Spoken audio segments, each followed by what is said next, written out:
Excellence, Monsieur Julius Maada Bio, président de la République de Sierra Leone et président en exercice de la CEDEAO.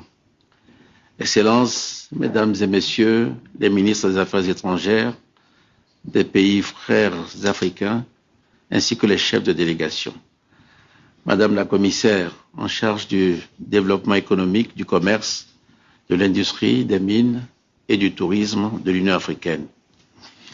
Monsieur le secrétaire exécutif de la Commission économique des Nations Unies pour l'Afrique, Mesdames et Messieurs les représentants des États d'Afrique et du Moyen-Orient, Excellences, Mesdames et Messieurs les ambassadeurs et chefs de mission diplomatiques et consulaires et représentant les institutions internationales accréditées au Togo, Mesdames et Messieurs les invités spéciaux et experts, distingués invités, chers amis. Je voudrais commencer par remercier à votre nom à tous mon frère et ami, le président Julius Maada Bio, qui nous fait l'honneur de sa présence ici. Je voudrais également le féliciter pour son excellent discours et aussi pour son action à la tête de notre organisation sous-régionale. Monsieur le Président, merci d'être parmi nous. Je pense que les propositions concrètes que vous avez faites nourriront les débats et, je suis sûr, éclaireront les conclusions qui vont être tirées de cette réunion. Mesdames et Messieurs, face aux crises qui affectent l'ordre international, vous l'avez dit, notre continent doit se parler davantage, se coordonner davantage et faire entendre plus clairement sa voix. C'est le sens de notre rencontre aujourd'hui. Depuis son lancement à Lomé en mai 2023, l'Alliance politique africaine s'est voulue un espace souple de concertation entre États africains. Son ambition est simple, nous permettre de partager nos analyses, d'identifier nos convergences et de mieux défendre les intérêts stratégiques du continent. La conférence qui s'ouvre aujourd'hui s'inscrit pleinement dans cet esprit. Pour ouvrir nos discussions, permettez que je partage avec vous 4 réflexions sur le sujet de la crise au Moyen-Orient. Ma première réflexion, vous l'avez dit, c'est que la crise au Moyen-Orient ne peut pas être regardée par l'Afrique comme une crise lointaine, qu'elle concerne aussi et surtout notre capacité collective à contribuer à la paix et à la stabilité internationale. Dans le monde d'aujourd'hui, au fond, aucune instabilité majeure ne reste confinée à sa région d'origine. Lorsqu'une région aussi stratégique que le Moyen-Orient est affectée par des tensions graves, les répercussions se font sentir très vite, bien au-delà de ses frontières. Pour nos pays, les canaux de transmission sont connus. Vous l'avez dit, il y a d'abord les prix de l'énergie. Les effets ne sont pas les mêmes pour tous nos pays. Certains États africains producteurs ou exportateurs d'hydrocarbures peuvent à court terme bénéficier d'une hausse des prix. Mais il ne faut pas se leurrer. L'incertitude, la volatilité des marchés, le renchérissement du fret, la hausse des coûts de production et le ralentissement possible de l'économie mondiale finissent par peser sur l'ensemble du continent. Pour les pays importateurs nets d'énergie, l'impact est plus immédiat encore. Pression sur les prix, sur les finances publiques, sur les balances extérieures et sur le pouvoir d'achat des populations. Il y a ensuite, vous l'avez dit, les chaînes d'approvisionnement. Une perturbation des routes maritimes ou une hausse du fret peut affecter l'accès aux intrants agricoles, aux produits alimentaires et aux équipements dont nos économies ont besoin. Il y a enfin les effets sociaux. Lorsque les prix du carburant, des engrais ou des denrées alimentaires augmentent, ce ne sont pas seulement les indicateurs macroéconomiques qui sont affectés.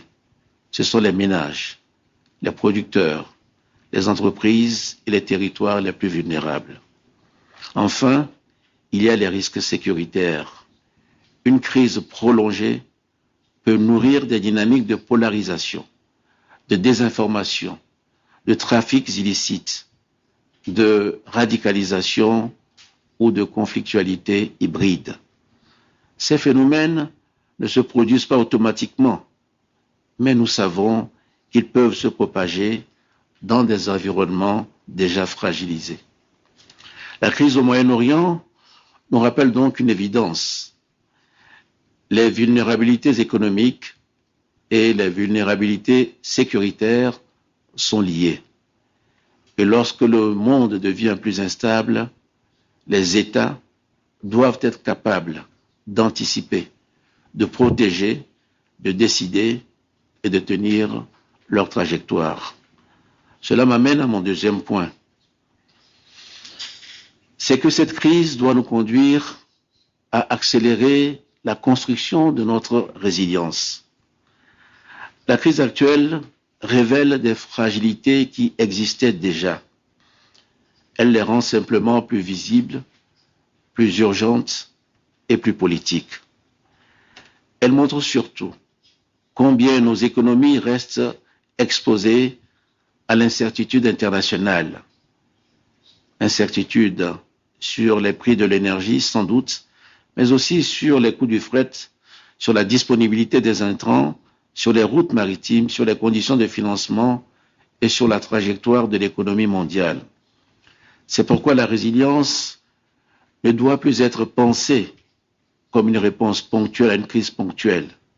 Elle doit devenir un objectif stratégique permanent. Cette résilience est d'abord énergétique. Pour les pays importateurs, il s'agit de réduire l'exposition aux chocs de prix. Mais pour les pays producteurs, il s'agira plutôt de mieux transformer les revenus de l'énergie en investissements durables. Pour tous enfin, il s'agit de diversifier les sources, de développer les interconnexions et améliorer l'efficacité de nos réseaux. Ce sont des priorités de développement, mais ce sont aussi des priorités de souveraineté et de sécurité économique. Cette résilience est ensuite alimentaire. L'Afrique doit produire davantage, transformer davantage, sécuriser ses intrants et renforcer les échanges alimentaires entre pays africains.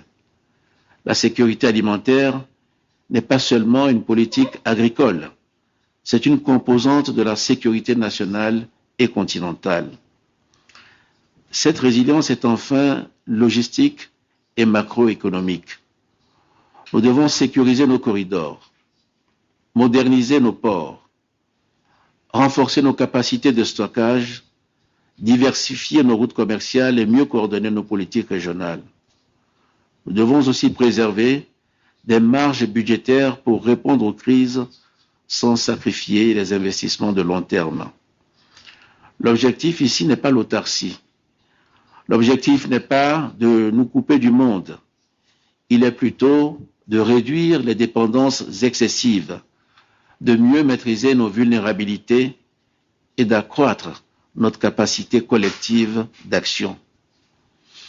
Mon troisième point, c'est que cette crise ne doit pas être traitée comme un épisode simplement transitoire.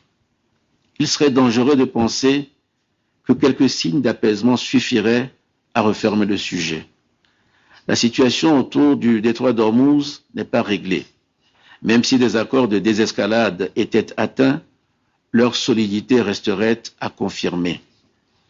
Et même avec un retour progressif à la normale du transport pétrolier, les effets sur les prix, le fret, les engrais et l'alimentation pourraient durer. Par ailleurs, la crise ne se limite pas au détroit d'Ormuz. La situation à Gaza reste préoccupante, les tensions au Liban également.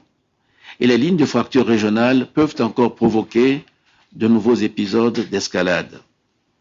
Pour l'Afrique, cette seule incertitude est déjà un facteur de risque.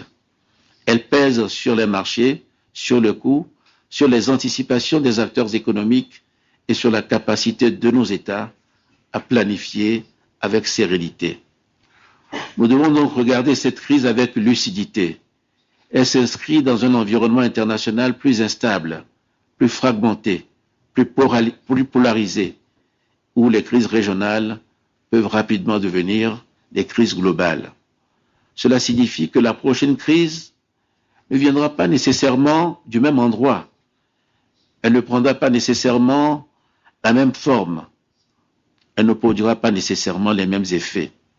Elle pourra être énergétique, maritime, alimentaire, financière ou sécuritaire.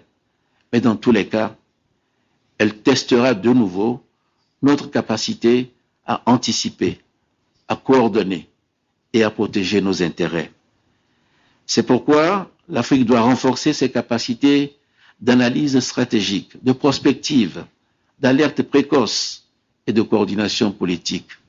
Nous devons mieux suivre les signaux faibles. Nous devons mieux évaluer les scénarios de risque et mieux préparer les réponses communes. La question n'est plus simplement de savoir comment réagir à une crise. La question est de savoir comment construire dans la durée une capacité africaine d'anticipation face à un monde plus incertain. Mon quatrième et dernier point, c'est que face aux crises globales, vous l'avez dit, Monsieur le Président, l'Afrique doit parler d'une voix plus unie. Cela ne veut pas dire que nos pays doivent avoir exactement la même position sur tous les sujets. Nos histoires sont différentes. Nos partenariats sont différents. Nos structures économiques ne sont pas les mêmes. Et nos intérêts nationaux peuvent parfois être distincts. Mais au-delà de ces différences, il existe des intérêts africains fondamentaux qui nous rassemblent. Nous avons tous intérêt à la paix, à la stabilité, à la sécurité des routes maritimes, à la prévisibilité économique, à la protection des civils et au respect du droit international. Cette voie africaine ne doit pas être une voie d'alignement. Dans un monde polarisé, l'Afrique ne doit pas être sommée de choisir mécaniquement entre des blocs ou entre des récits construits ailleurs. Elle doit partir de ses propres intérêts, de ses propres vulnérabilités et de ses propres responsabilités.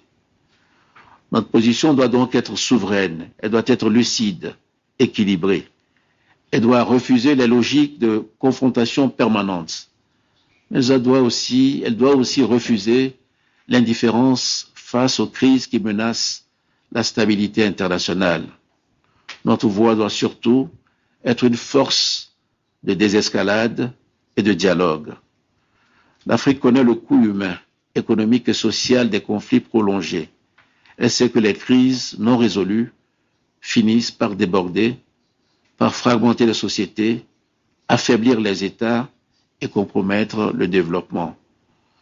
Nous pouvons donc rappeler avec constance que la voie politique doit primer sur l'escalade, que le dialogue doit rester ouvert, que la protection des civils est une exigence fondamentale, que le règlement pacifique des différends demeure la seule voie durable. La stabilité du Moyen-Orient n'est pas seulement une préoccupation régionale, elle est un bien commun international, elle est aussi un bien commun africain. Elle conditionne une partie de notre sécurité énergétique, elle influence notre stabilité économique, elle affecte notre sécurité alimentaire et elle pèse sur notre environnement diplomatique et sécuritaire. En accueillant cette conférence à Lomé, notre objectif n'est pas seulement de commenter la crise, il est de contribuer à une réponse africaine plus structurée, une réponse de lucidité parce que nous devons mesurer les risques tels qu'ils sont, une réponse de résilience parce que nous devons réduire nos vulnérabilités, une réponse de souveraineté parce que nous devons défendre nos intérêts propres, une réponse de responsabilité parce que l'Afrique doit contribuer à la désescalade, au dialogue et à la paix. Je souhaite donc que nos échanges soient francs, utiles et orientés vers l'action. Nous devons sortir de cette conférence avec une compréhension commune des risques, des priorités plus claires et une volonté renforcée de coordination. Car lorsque l'Afrique se parle et s'organise, elle peut peser davantage sur les affaires du monde. Je vous remercie de votre aimable attention.